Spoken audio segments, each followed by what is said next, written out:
लाचखोर स्थापत्य अभियांत्रिकी सहाय्यक गजाआड. घरकुलाचे प्रस्ताव सादर करण्यासाठी तक्रारदाराकडून स्वीकारली 2,000 रुपयांची लाच.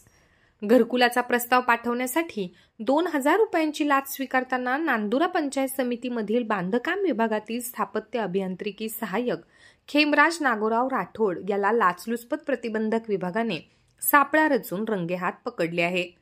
लाचखोर 39 वर्षीय खेमराज राठोड हा मूळ यवतमाळ येथील रहिवासी असून सध्या नांदुरा पंचायत समितीमध्ये कार्यरत आहे.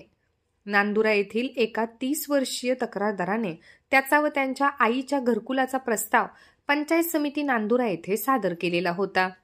दरम्यान तक्रारदार हे सादर केलेल्या प्रस्तावाची चौकशी करण्याकरिता पंचायत समिती नांदुरा येथे गेले असता लोकसेवक खेमराज राठोड यांनी घरकुलाचा प्रस्ताव पाठवल्याचा मोबदला म्हणून यांच्याकडे 2,000 रुपये लाचेची मागणी केली.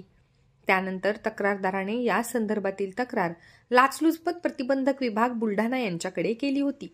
तक्रारीनंतर काल दिनांक 15 जुलैला लाचलुचपत प्रतिबंधक विभागाने लाच मागणीबाबत पडताळणी केली असता खेमराज राठोड यांनी लाच रक्कम स्वीकारण्यास संमती दिली.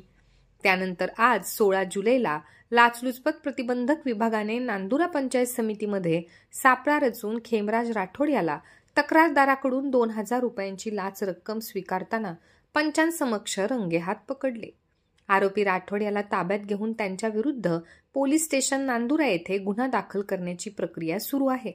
सदर कार्यवाही पोलीस उपाधीक्षक श्रीमती शीतल घोगरे, पोलीस निरीक्षक सचिन इंगळे यांच्या पथकाने केली.